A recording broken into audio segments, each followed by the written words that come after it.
नहीं बदलने वाली भाग्य रेखा। एक बार किसी राजा को ज्योतिष विद्या पढ़ने की प्रबल इच्छा हुई। उसने बाजार से ज्योतिष की मुख्य पुस्तकें खरीद ली। ज्योतिष विद्या के प्रकांड पंडितों को भी अपनी सभा में बुलाया ताकि वह उनसे ज्योतिष सीख सके। कुछ समय बाद वह स्वयं को ज्योतिष का विद्वान मानने लगा। एक बार राजा अपने कमरे में पुस्तक पढ़ रहा था। सिपाही दरवाजे पर नंगी तलवार लेकर इधर उधर घूम रहा था।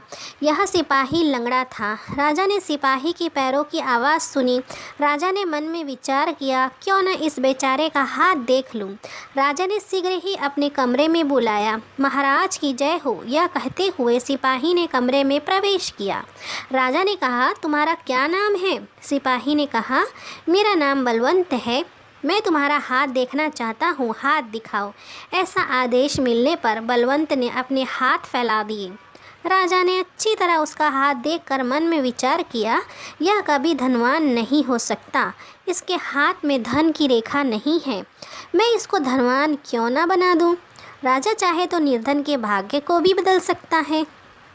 ऐसा सोचकर उसने बलवंत के हाथ में एक पत्र देकर कहा, इस पत्र को रामपुरा महाराज के पास पहुंचा आओ। यह सुनकर बलवंत सीलबंद पत्र को लेकर अपने घर आया और उदास होकर विचार करने लगा, राजा के पास अनेक सिपाही हैं, वह मुझ जैसे लंगड़े को वहाँ क्यों भेज रहा है। वहाँ उसके बचपन का मित्र रामू भी बैठा था। उसने कहा, तुम चिंता मत करो, तुम उदास क्यों हो। बलवंत ने संपूर्ण वृत्तांत उसे सुनाया।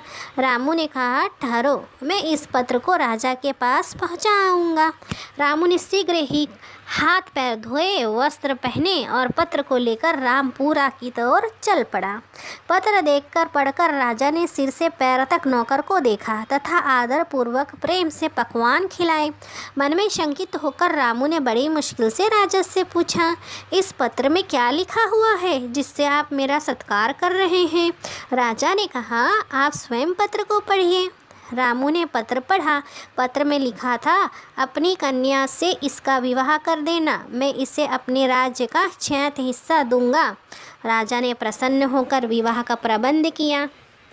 एक दिन राजा ने बलवंत को बुलाकर पूछा, क्या तुमने मेरा पत्र दे दिया था। नौकर ने कहा, लंगड़ा होने से मैं स्वयं शीघ्रता से चलने में असमर्थ था, अतः मैंने मेरे मित्र रामू को भेजकर पत्र वहां पहुंचा दिया है। राजा को क्रोध आया, किंतु वह कुछ न बोला। दूसरे दिन राजा ने तरबूज के अंदर रत्न आभूषण डालकर बलवंत को दे दिए। जब यह रास्ते में जा रहा था तो किसी ने पूछा, क्या आप इस तरबूज को 2 रुपए में बेचना चाहते हैं। वो लोभ में आ गया और फल बेचकर अपने घर चला गया। 2 दिन बाद रामू अपनी पत्नी को लेकर राजभवन आया। राजा ने उसे राज्य का 6वां हिस्सा दे दिया।